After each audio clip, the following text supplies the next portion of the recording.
originally inspired me to start making music? I think I loved, from a really early age, my parents didn't have that much music, but they had the Beatles and some kind of accordion music, classical stuff.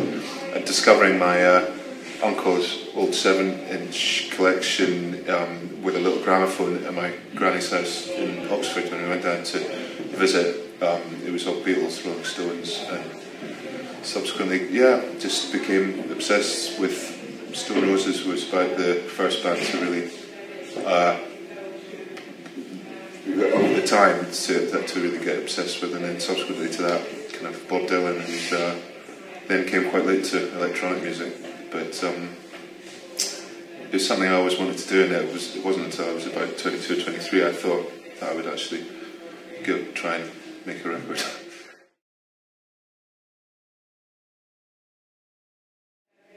What gave me the confidence to make the leap into music? Probably just being, early 20s and being cocky. I'd kind of got uni out of the way. I'd done a philosophy and psychology degree, and I was actually doing a philosophy postgrad at UCLA in Los Angeles, which would have taken me maybe 8 years on average, is how long it takes people to finish their PhD. So I think I was felt like I was staring down the barrel of a whole other decade of doing stuff which I enjoyed, but was quite dry and academic. So I thought if I was going to try and make a pop record instead, I'd better get on with it. So I actually just took a leave of absence from UCLA, and I think I'm still on their books as being on sabbatical.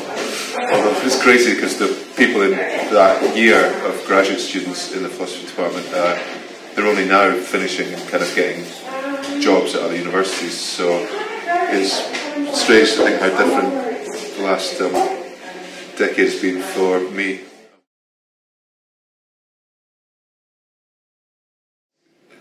When I got started in music, I really enjoyed the kind of just playing around with what you can do with Pro Tools or Ableton Live or whatever, and just using the computer as an instrument, so to speak. And I was really into the Royksop Melody AM album, which is about 10 years old now, and the Avalanches one as well. So I think I got started through kind of this idea of kind of sample collage and trying to create something new by sticking bits of old easy listening records together. And then gradually, as I grew a bit more confident,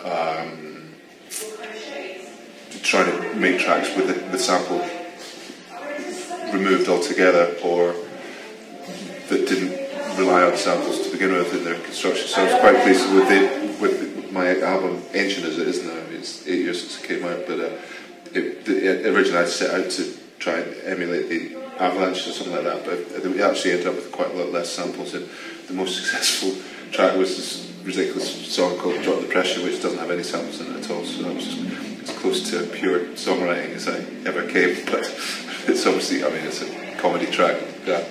I remember laughing at when I eventually got my certificate from the PRS saying, you're a full certified member with voting rights, and I felt like a bit of I've never really thought of myself as a songwriter, certainly. I think I've written lots of actual songs, but they just haven't been released. But the material on my album, I think of as tracks as opposed to songs, certainly.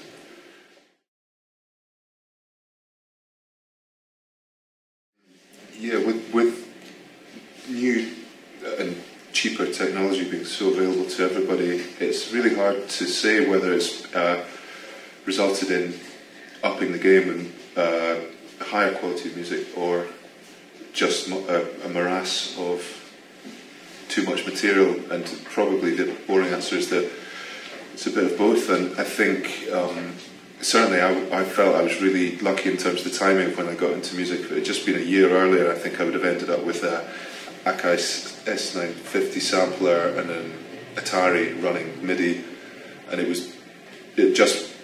point had just been turned where you could do everything inside the box. And if I had learned in the kind of the 90s style, because it was about 2000 when I got my computer, I think I would have then had to relearn in an entirely different way. So I was very fortunate to be the start of the of the wave, where now, of course, you know, you have an infinite amount of computing power within a laptop, let alone a desktop computer. So it's certainly,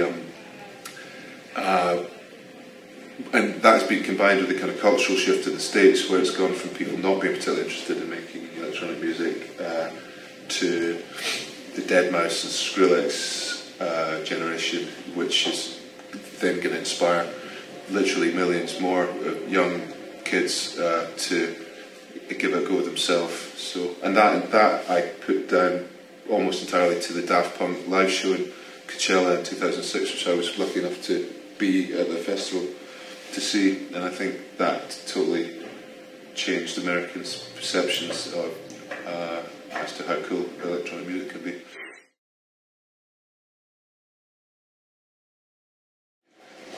With the genres moving so fast, is having a long career as an electronic artist going to become a thing of the past?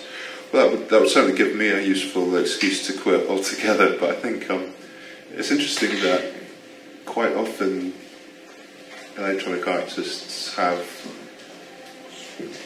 careers which are really kind of one album that is their kind of brief moment in the sun, and there's obviously perhaps different reasons why that might be. I mean, with the Les Rhythms Digitales, for example, in the late 80s, I understand that there was a label problem after that. With the Avalanches, we're still supposedly waiting for their follow-up to Since I Left You.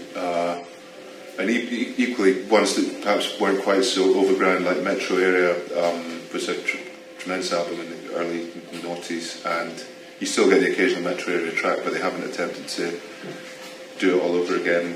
Playgroup, Trevor Jackson's did a fantastic album, and he's now just doing all kinds of different freelance projects, but I don't think he's got any intention of doing another Playgroup album at the moment. So I think it seems to be part of the electronic music thing. Maybe it's partly because it's electronic music's normally more solo, whereas if you're a band of 4 or 5 people and you've all got rent to pay or a mortgage to pay, then you kind of have to keep going every couple of years, trying to emulate the success of the previous album. Often get better and better, but often, you know, some bands it's a case of kind of diminishing returns, whereas, I mean, as a solo producer you can't really split up.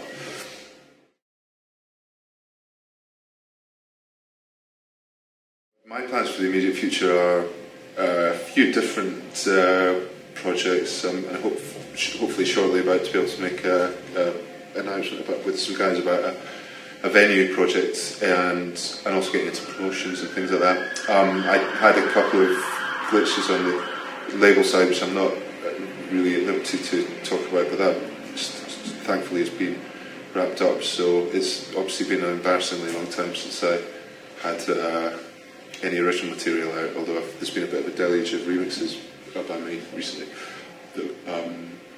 But I hope to hopefully get an album out eventually.